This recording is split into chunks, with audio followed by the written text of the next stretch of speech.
Le Dr Turcotte est spécialisé en médecine sociale et préventive. Il est d'ailleurs l'un des chefs de file de la lutte anti-tabac. Il s'intéresse beaucoup à toutes ces pratiques généralisées qui visent à prévenir les maladies. Et il nous amène souvent à remettre en question des approches qu'on croyait immuables. Et pour tout vous dire, Fernand Turcotte est un peu le mentor de Georges. Alors on assiste aujourd'hui à une rencontre entre l'élève et le maître.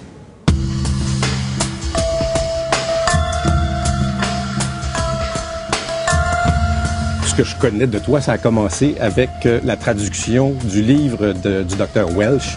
Devrais-je me faire dépister pour le cancer? Peut-être pas. Welch a été le premier à introduire la notion de pseudo-maladie et la notion complémentaire de surdiagnostic, lequel appelle le surtraitement.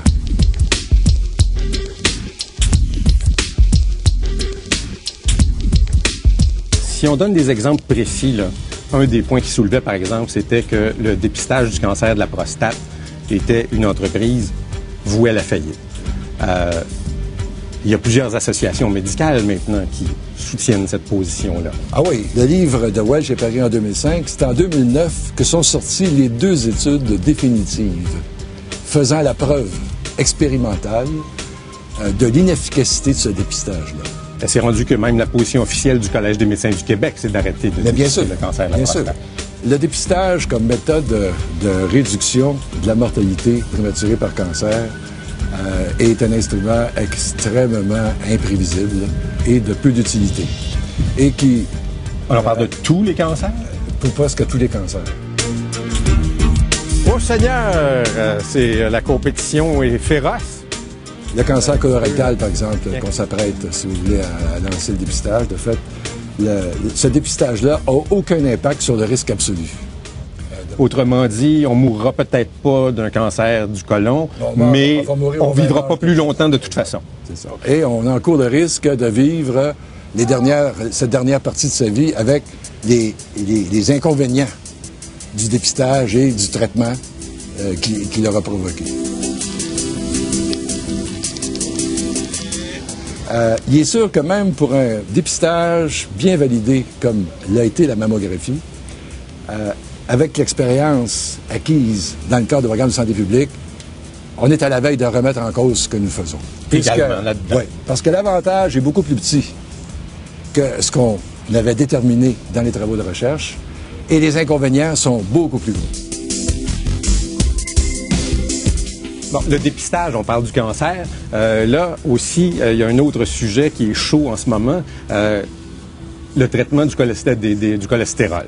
C'est une horreur.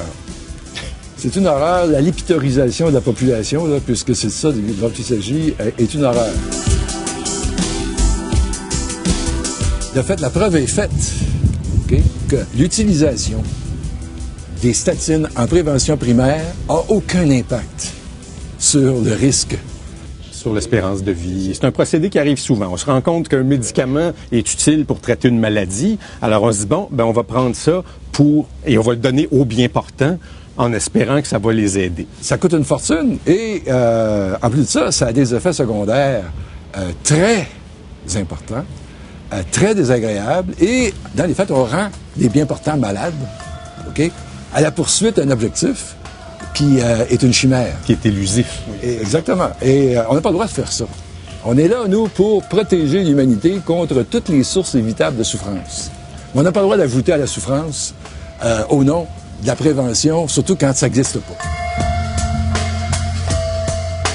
C'est-tu Mark Twain qui disait être en santé, c'est ne pas avoir passé suffisamment de tests. Ça fait déjà longtemps. Mais donc, oui, être bien portant, c'est un privilège. Se lever le matin, ne pas sentir une épée de Damoclès au-dessus de sa tête, se dire « je suis en santé, je profite de la vie », c'est un privilège dont il faut profiter à plein. Et c'est aussi l'ingrédient fondamental du bien-être.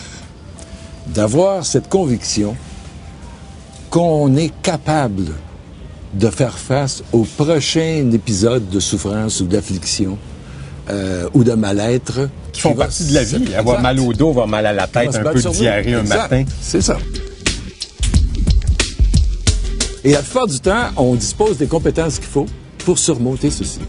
À condition, bien sûr, de dédramatiser ou de cesser de neutraliser ce réflexe de toujours penser au pire. D'où le sous-titre.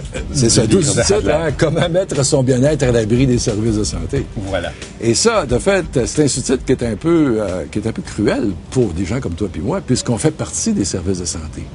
Comment peut-on concevoir que des gens qui sont pas sots, qui sont soucieux de rendre service et qui sont désintéressés, pourraient arriver à ce résultat de compromettre le bien-être des concitoyens.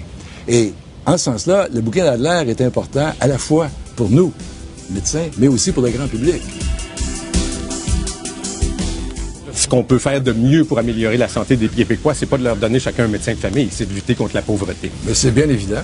L'extraordinaire explosion de l'allongement de notre longévité est due à l'amélioration de nos conditions de vie, de nos conditions de travail, de nos conditions de logement. D'éducation. Et d'éducation, bref, de la prospérité générale. Avec les conditions de vie actuelles, avec la diète qu'on a, l'exercice qu'on fait ou qu'on ne fait pas, on a une espérance de vie à la naissance qui est autour de 80-85 ans. Et il n'y a rien qu'on va faire aux gens vieillissants qui va augmenter ça beaucoup. Et ils ont plus besoin d'amour et de compassion et de soutien que de soins médicaux. Exactement. Il faut arrêter de transformer toutes les souffrances banales de la vie quotidienne en conditions médicales. Et appelle-t ça dans le jardin du médecin. Puisque dans bien des cas, il n'y a pas de justification à faire ça. Le médecin n'a rien à offrir, si ce n'est des traitements qui sont dangereux et qui sont parfois plus handicapants que ne l'est la souffrance.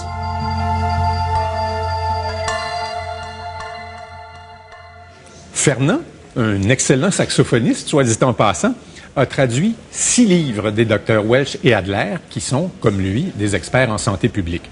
Ce sont des livres de vulgarisation destinés à tous, mais, à mon humble avis, tous les médecins devraient les lire.